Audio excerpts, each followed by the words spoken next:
Hello everyone and welcome to this new series that I want to do, which is, what should you play?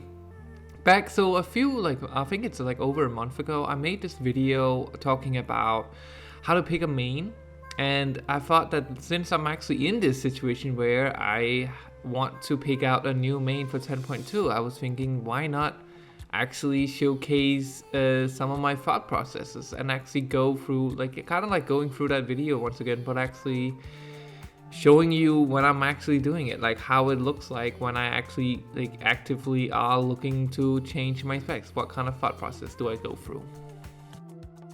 So there are a lot of questions you need to ask yourself when you're picking out a new main. And one of them is, one of the first ones you should probably ask yourself is, what sort of content do you want to play? And this is one of those questions that does not have any wrong answers whatsoever. So if you want to play, pet battles, the main that you should probably pick is probably just one that you think has the coolest transmogs. But if you want to push into the highest form of content, well then you might want to think a little bit more about the different specs and stuff like that. So the content I wanted to do is Mythic Plus, almost solely, but I still want to rate a little bit, see the rate, but due to personal situation changing in my life, I haven't been able to fill out a raid spot with a guild and anything. So I'm a lot on my own in this sense, and I was thinking that I would want to for 10.2 for season 3 I want to really focus back on Mythic Plus, because that is honestly where I am having the most fun. So the next question online, after figuring out what content you want to play, is what role do you wish to play as? And with role I mean, of course, the damage dealers, the healers, or being a tank. Because choosing a role is really important, because that is the lenses that you will the perspective you will have on the content. That is the way you will interact with the content. And playing as a tank can be very different from playing as a DPS player or a healer. So my thought process was, so I actually, in season 1 I played as a mage.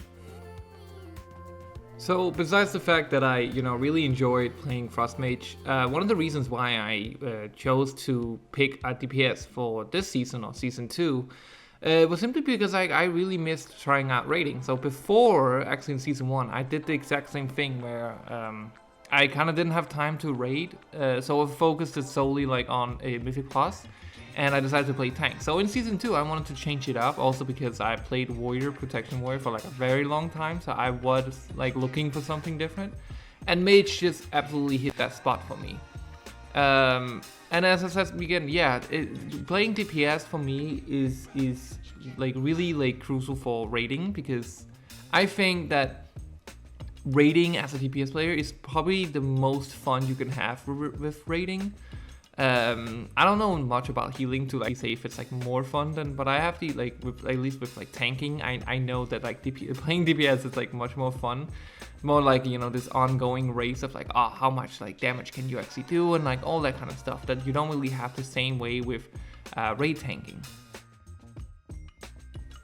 But with DPS purely in Mythic Plus, which is again it's not that it's not fun at all, but I have noticed, especially with my Keystone 0 to Hero challenge that I'm doing right now on my Warlock, that and I also noticed it a lot on my Mage, that you don't really have much of an influence on the run as you do when you're playing something like a tank, which I really actually miss a lot. I miss that I have more to offer than just doing a lot of damage and making sure that you're you're kicking at the right place and stuff like that. So if I am going into season 3 with the knowledge that I'm most likely not going to raid that much, and if I am raiding, it's purely just going to be pocket raiding, then I'm honestly thinking about going away from playing as a DPS player. Now, I just wanted to be completely frank, because that leaves us with two roles, the tanking and the healing, and I honestly should, to be a better player and become a better knowledgeable player, I should really give healing a proper try. That's not to say that I haven't healed before. I did a bit of healing back in Legion and the start of BFA, But it has never been like anything like too serious. And it's not that I don't like healing. I do, you know, I played a lot of augmentation. I do enjoy the support playstyle, but like it comes back to, again, like the influence, where you might think to yourself, well, you know, a good healer has a lot of like influence, which is actually honestly not that true. Like, you are really good at covering up mistakes, and like in that way you have influence, but you can't really do much against people who just are taking too much damage. Like you get to a point where like you can't fix the other people's mistakes enough, right? But I do think that I want to like play a little bit more healing coming into the next season, just to challenge myself. But for maining it, I don't really think I'm there. Now that just leaves us with one role, and I want to go into a little bit depth of why is it that I'm like looking towards tanking for my next main for 10.3. So first of all, I don't really think there is any comparison really here. Like, for me at least, tanking is by far the most fun you can have in Mythic Plus.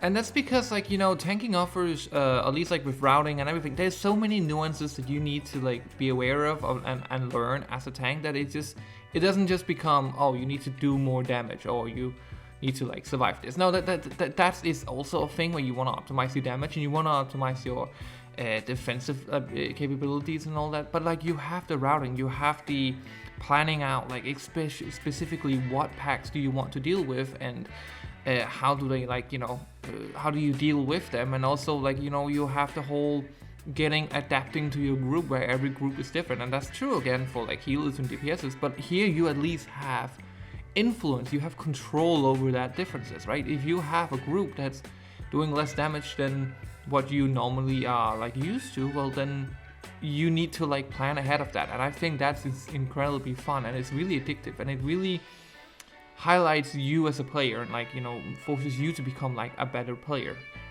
I also can't deny the fact that it sounds kind of I don't even know how to say it. It just kind of sounds wrong to say it out loud, but like, one of the reasons also why I really want to play as a tank is also simply just because of the queue times. The queue times on specifically DPS players can actually be quite like annoying.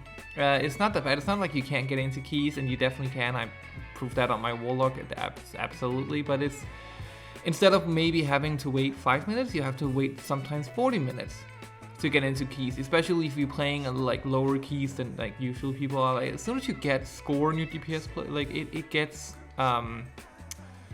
it goes like faster. And people want you if you get more score and more IO, but like, it feels like a lot of the times you have to prove more than you have to do when you're playing something that's a healer or a tank going into a group, when you're playing a DPS. Now, having played tank in the you know, before season 2 and everything, I also like really, and I also played DPS before, so it's not like anything else. This is like totally new for me, but I did actually notice that the learning the dungeons is, again, way more fun as a tank, and simply because how much control you have over the dungeon, how much like these dungeons are like your playground, and like, you know, you choose the pacing, you choose everything, and like, you know, you are sort of front figure of like of all of this. Like, if mobs usually will like, you know, target you with all the stuff, meaning that, like, you know, for me at least, learning the dungeons, actually going through it, is much more enjoyable and much more like an aha experience on a tank than it is as a DPS. Like the best way I can like face it is simply like, sometimes it really feels like you are a passenger when you're playing a DPS player, when you're playing DPS spec. Sorry, it feels like, you know, you are doing, like, if everything is going right and everything is going smoothly, it really just feels like you are just on for the ride, right? Whereas a tank, you are, even when it's going good or bad, you are the one in control. You're the one who actually like running the pace and everything. So that's something that's like, you know, really makes me want to like play it again. Like, I'm really like missing tanking and like planning ahead and like interacting with the different packs and the different dungeons. And also because the dungeon pool for next season, in my opinion, looks pretty good and looks like it's going to be a fun dungeon pool. I mean, a fun tank dungeon pool with, like, you know, the different patterns, the different routes, the different packs that you can, like, choose. It seems like it's a dungeon. There are definitely dungeons where you can just press W and going forward, but it also seems like there is some element of choice that I, you know, really enjoy. So just to, like, you know, to bring this back to, like, the whole big question, like, how do you choose a role? Well, the first question in order to, like, choose that is again, what content do you wish to play? Because if I really wanted to, like, push raiding or PvP, or I didn't care about any of them, that would have a huge impact on, like, what you should play. And me sitting here and figuring out that for season 3, I mostly want to just focus on Mythic Plus. It makes a lot of sense then to pick a role that I personally think is the most fun and has the most interaction with that game mode. Now, the only thing I'm actually worried about when it comes to picking out a tank to main, and that's one of the reasons why I stopped tanking, or at least took a break from it for season 2, was, yeah, because I played Protection Warrior a lot, and I still think it's, like, really fun, but I got tired of it. And I wanted to change. But another thing was also, like, one of the rings that pushed me into taking a break was simply just that you have a lot of interaction, as I mentioned so many times now, and, like, you have a lot of influence on the run, but you therefore also have a lot of responsibility, and there is a lot of pressure on your shoulders as a tank. And, you know, it's been a while since I had the, like, called, like, tank anxiety, you know, where you're, like, just afraid to go into a normal or heroic or +2 or whatever. Like, I dealt with that and got over it. But I can definitely still feel it when I push into a 20 as a tank, because I am aware that, like, our success rate basically falls down to if I don't make any mistakes. And that is just, for a fact, like, a lot of pressure. And it's not like I'm a perfect player and I'm making mistakes. And that's the, like, actually key note of this. It's actually, that's something I want to focus on myself for season 3 is actually being really okay with me making mistakes. And being okay with, like, sometimes a run, like, completely falls apart because I effed up. I made a, like, I made a mistake. That shouldn't, like, you know, take away my fun or, like, stuff like that. But it is, like, something that, like, you know, had an impact on me that I'm aware of going into season 3. So to answer, like, the question, I want to preface this by saying, of course, like, we don't even have the release date for the patch, so everything could potentially change with my own opinion. I could, you know, I haven't played the rogue yet, you know, and that could completely change my perspective on the game, or, like, you know, what I want to play. But I'm pretty sure that, like, you know, I want to play a switch over to tanking back again. But yeah, with this series, I really want to, like, you know, maybe be, like, a helpful course, like, to, you know, ask the right questions or help you realize some things that, like, you know, makes it easier for you to choose or find out what spec or main or, like, whatever you want to, like, take into season 3. And this video kind of serves as, like, an introduction to the whole thing, where you ask yourself some pretty broad questions about, well, okay, yeah, what role and, like, what content do you want to do as the next couple of videos, because right now I'm as you can see in the footage, I'm actually working on, besides my series of hero, I'm actually working on getting all my tanks up to speed, and I actually really want to go into like a longer formatted video where I delve into the different tanks and, you know, talking about what I like about them, what I take out of them, and, you know, which one I consider going on, like, maining into season 3. And it's not just, you know, I won't just make it a tank specific thing. Like, I want to make it in a way that you can also learn something if you want to play a healer, just, you know, by asking the right questions. And yeah, that's it for me for this time. I hope you liked the video, and I'll see you in the next one. Okay, take care, everyone.